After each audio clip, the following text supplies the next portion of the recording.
بسم اللہ الرحمن الرحیم۔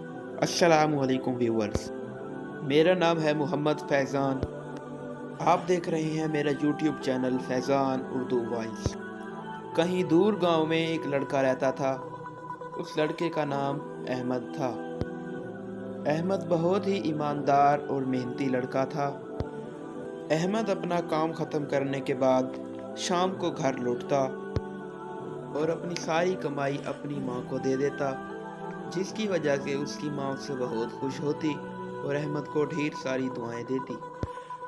ایک دن احمد مارکیٹ سے گھر واپس آ رہا تھا کہ اسے راستے میں سے ایک سونے کے سکوں سے بھری تھیلی ملی۔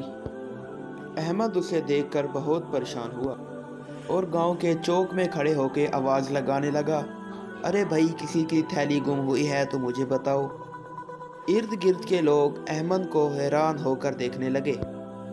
اتنی دیر میں ایک بوڑھا آدمی بولا، ارے بیٹا، یہ تھیلی تو میری ہے۔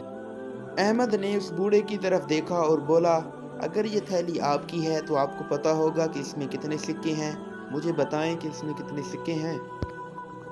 اس بوڑھے نے احمد کو صحیح بتایا کہ اس میں کتنے سکے ہیں اور احمد نے خوشی خوشی تھیلی اس بوڑھے کے حوالے کر دی۔ بوڑھا احمد کی ایمانداری سے بہت خوش ہوا اور اسے اپنی تھیلی میں سے کچھ سکے نکال کے دیے، یہ لو بیٹا، یہ تمہاری ایمانداری کا انعام ہے۔ احمد مسکرا کر بولا، ارے چچا نہیں، مجھے ان سکوں کی کوئی ضرورت نہیں اور میں نے یہ ایمانداری صرف اللہ کی رضا کے لیے کی ہے۔ وہ بوڑھا آدمی احمد کی ایمانداری دیکھ کر بہت متاثر ہوا اور احمد کو ڈھیر ڈھیر دعائیں دینے لگا۔ احمد کی ایمانداری کے چرچے سارے گاؤں میں ہونے لگے۔ اس کے بعد احمد جہاں بھی جاتا بڑے فخر سے سر اٹھا کر چلتا اور لوگ حیران ہو کر احمد کی طرف دیکھتے۔